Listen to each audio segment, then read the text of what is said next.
चोन भी दिया लड़के दिया तो लड़की हो तो हमरा के मार दिया। हमेशा जब भी कहलक तब भी कहलक लड़का हुई लड़का हुई। पता ना लड़का लड़का काहे रोडत रहल। लड़की हुई तो के जने का होते केना मारी गइल रे। हां ए जवान का करते ये सुती के रे। कुछ ना पेट दुखाते है इसे बैठ के जीते निशा। तो देख ले जितना दिन बैठे के बैठ ले जाए दिन लड़की भइल तो समझिए कि तो राम नाम सत्य बा ठीक नु। अगर लड़का ना भइल अगर लड़की भइल तो लड़कियों के तोरो के काट बुझाइल। भगवान से रात दिन दुआ मांगिए कि हमरा के लड़का दे दो ठीक ना। तुम जानते हो जितना बढ़िया है उतने का तोरा के जितना खियावे पियावे में पैसा बर्बाद कइले बानी। अगर लड़की भई तब तेज नहीं। अब हम का करम या भगवानों के पता नहीं। हमरा के विश्वास हो भगवान हमरा के लड़का दे। अच्छा तो और तो खुशी के बात बा लड़का हुई नु तो तोरा के इतना मानजन करब इतना रानी बना के रखम कि शायद ये दुनिया में कोई ना इतना मेहरारू से प्यार कर इतना हम तोरा से प्यार कर। अगर लड़की भई तो ऐसा मौत देम कि 7 जन्म तक के जन्म भी ना लेबे बुझाइल।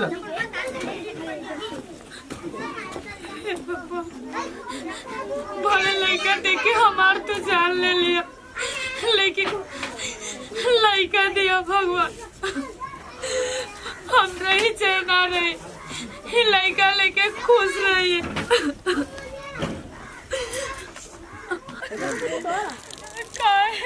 लेके आए मासूम के का गलती। अरे रानी तो हम का कहतनी कि का गलती बा।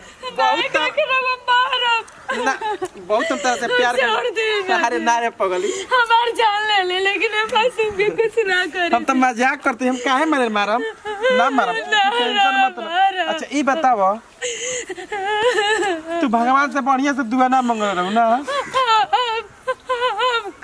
भगवान जी हमरा के लड़का दिया लेकिन ना दे जा देना अगला बार बबुआ हो जाए बुचिया हम खिलाई ना ना वो मारा में। अरे हमार नहीं हम ना खिलाई अपना सारी सीना से लगा ली बुचिया के। अरे हमर बेटी काहे ऐसे हथियार बने देने जी तू हमारा घर आइलू का कमी रहला मेरा नसीब में कि तू बेटी हो गइलू घर में गरीब के। बड़ा खुश नसीब बने जी खुशी के आंसू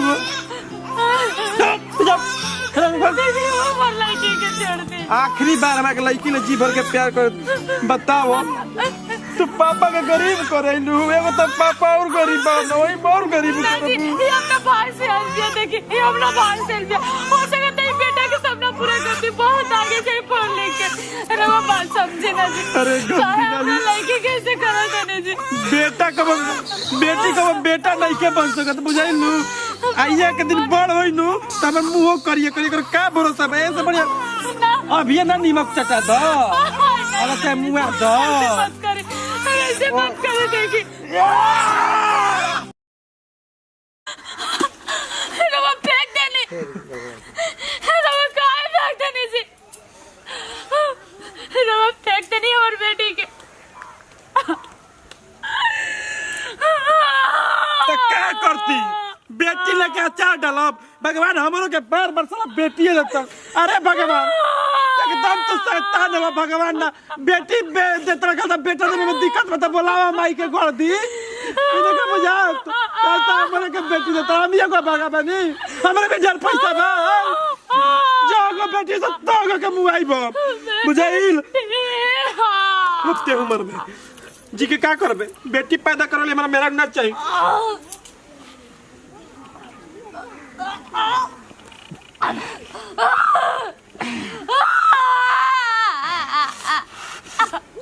मुंह सड़ी मुंह तो नहीं खेले अभी करो कहीं पानी फेंको।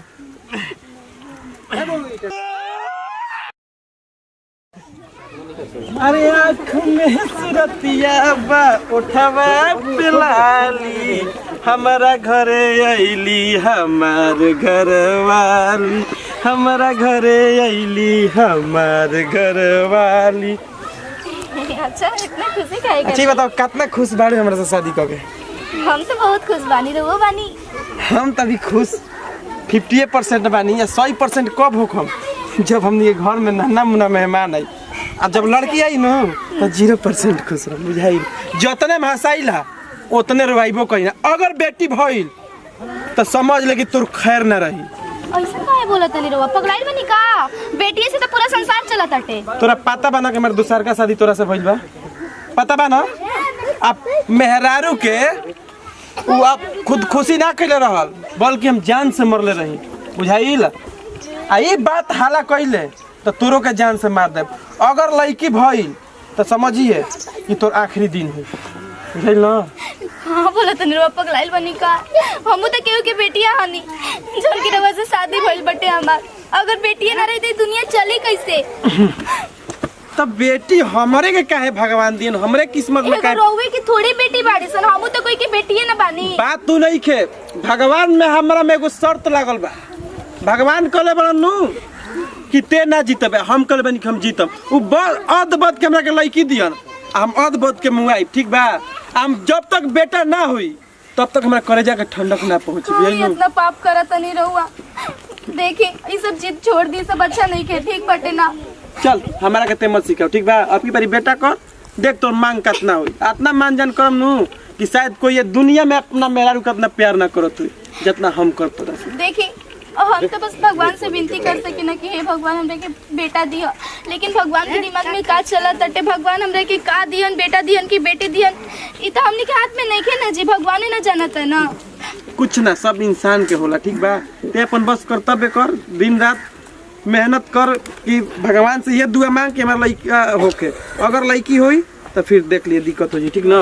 आखिरी डेट चलता ना, आखिरी डेट तो देख लिए। भगवान कैसन परीक्षा लेता और कैसन पापे से तो शादी करा देला हमर। शुरू तो इतना मानत रहे जानत रहे, हमें तो पते न रहे कि राम के पीछे रावण छुपल बा। हे भगवान हे करी सब तू ही करिए प्रभु। काहे ऐसे करत नहीं जी रवा? कहाँ लिया के चलत नहीं हमरे के रवा? अरे भगवान बा साला ते नीचे आइतिस नु तो तोरा के तो पहले हम लसार मरती। चुप रही, भगवान के बारे में से काहे बोलत नहीं रहुआ? सही में कहल गइल बा। भगवान तू जीत गइले रे, ते जीत गइले साला हम हार गइनी। कल से लड़की पैदा होता है सब का हमरा में बुझात नहीं कौन हम नस्ल के लिए हो। बुझात तब कोनो अंग्रेज से बियाह करी का कि ओकरे लइका ना हमर बेटी के खिलाई। हम ना देव हम एकरा के लेके बहुत दूर चल जाए। अगर हम के देखे मंजूर तो ना हम लेके सुनी ना। हमार जिगर के टुकड़ा ये हमरा के देखाओ। अरे हमरा मुंह आवेगा तो मुंह ना हम हार गइनी। हम भगवान से देख, भगवान से माफी कर। हे भगवान तू जीत गइला, हम हार गइनी। अब हम लड़की के कबूल करे पे तैयार बनी। बहुत तरस। अरे कल लड़का होई नु, आज लड़की में तो कल लड़का होई। अरे हमार बेटी बोला तार मुड़ी कटी की नेटी का नहीं की बोल सही बोलते बोल रही ना कि अगर लड़की होई तो लड़की के मुंगा दे। ले ले है भगवान जैसे दलना वैसा ही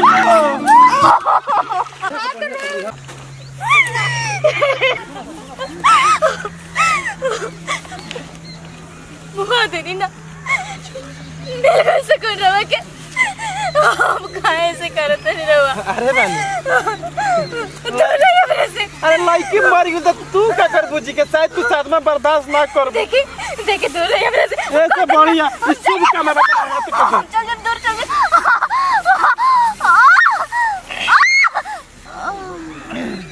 चल तोहरो के अब वही में भेज देता लड़की भी। अरे मार बेटा मार सोना कितनी सुगर बड़े करे में तुम्हार जान बसुल रे दादा को राक्षस बा। 1 साल ले तो कैसे दवाई खिया के अपने बेटा के बचैले बने न जानू। तोरे में हमार जान बसेला। हमार दुनिया में तोरा सिवा के बा बेटा? हमरा को छोड़ के कबो ना जे मार सोना ऐसन कबो ना मुके देम भगवान। प्लीज ऐसन मत होके दियो भगवान। बाबू भूख लागल बा बेटा के हमरा ना पता न काज भइल बा। बेटा बाबू सोना मर जानू बाबू काहे रो तुम? मम्मी जी ऐसन कर। अरे मम्मी चल साल भर बचैले रो जील ला साल भर नो ना ऐसन मत करी प्लीज हमरा ओरा गोल पे गिरे थानी लेकिन ऐसन मत करी एकरे में हमर जान बसेला जी ऐसन मत करी। साल भर ते हमरा संगे मेहरारू के इतना घात करतड़े कि ते हमरा खाना में नशा के गोली डाल डाल के 24 घंटा सुतई रहतड़े। जी देखिए बाकी आज रौरे पे गई ई ना बची। सुंदर बेना जी प्लीज ऐसन मत करी ऐसन मत करी जी ना जी हमरा छोड़ छोड़ छोड़ छोड़ छोड़ ए जी ना जी हमरा गोल पे गिरे थानी ऐसन मत करी ए जी। नमस्कार प्रणाम रो लोग देखनी है जना कि एगो बेटी होखल कितना गुनाह रहे पाप भइल लटे जा तो प्लीज ऐसे गलती ना करे के चाहिए। लोग के पता बाटे कि बेटी से ही पूरा दुनिया चलाता संसार चलाता अगर बेटी ना रही तो पूरा दुनिया बिल्कुल ना चली। एगो बेटी ही बिया की सारा दुनिया चलावतिया जग चलावतिया तो प्लीज रउआ लोग ऐसा गलती ना करम जा मत बहुत भाग वाला के नसीब वाला के ही बेटी होली सन तो बेटी के मान दे ही सम्मान दे ही इज्जत दे ही और हमने के वीडियो अच्छा लगी तो दिल से लाइक करम जा शेयर करम जा कमेंट करम जा अपन चैनल बटे सब्सक्राइब जरूर करम जा बाय।